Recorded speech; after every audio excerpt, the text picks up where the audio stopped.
Imagine this. It's a cool summer night. You're going to a party. You're getting dressed up, and you promise your friends that you're gonna go pick them up.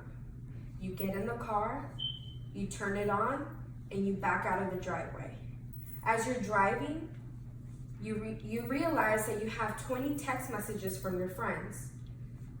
You open up your phone, and you text back, "I'll be there in 5 minutes."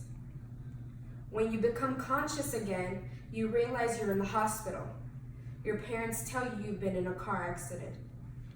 As you were texting an insignificant "I'll be there in 5 minutes" text, you went off the road into the other side of the lane to oncoming traffic and hit a car head on. They tell you that the other person in the car didn't make it. This was because you decided to text and drive. It can happen to any one of us if we decide to text and drive. Today, my goal is to persuade you not to text and drive.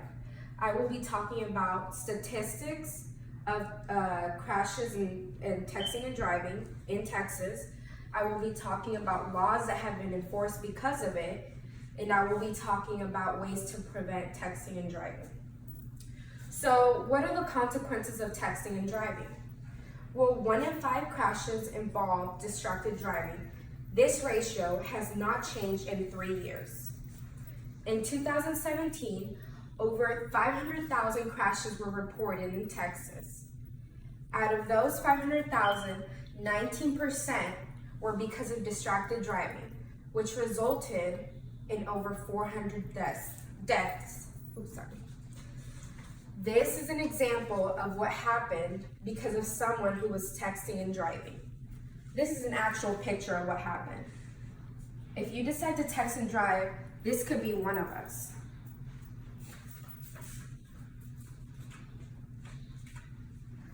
Is anyone taking an action to put this to an end? There was a Texas law that was enforced September 1st of 2017 banning texting and driving. This law means no texting, no checking emails, and not using any apps like Instagram, Twitter, or Snapchat while driving. But the driver can still use a GPS and play music from their phone. If you violate this law, you can be fined up to $100. This new law states that if you were texting and driving, had a car accident, and this resulted in someone else's death or bodily injury, you are charged with a Class A misdemeanor with a fine up to $4,000 and jail time.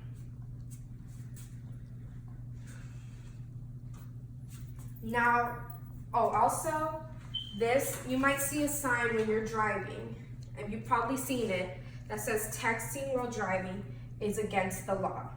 This is one of the signs that they put up after they enforced this law, and you've probably seen it when you're driving. So now what can be done to prevent texting and driving? Perhaps we need to take preventative measures. This includes, if you feel like you're tempted to text while driving, how about we just put the phone away, out of sight and out of reach?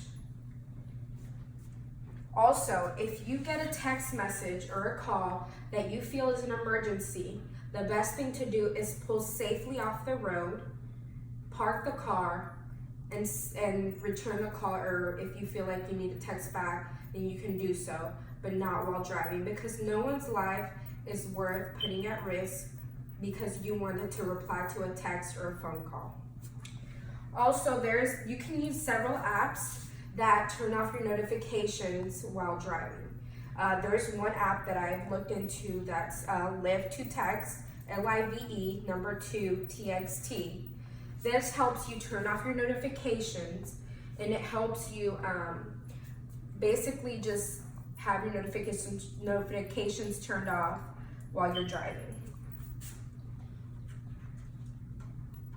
So now you know the statistics of texting and driving, laws that have been created, and ways to be preventative. No one's life is worth putting at risk for a text message or a phone call. This could be any one of us if we decide to text and drive. So think about this picture when you want to text while driving. You don't want to put someone else's life at risk or your own. I can't stress that enough. In the grand scheme of things, your life and well-being are so much more important. Thank you.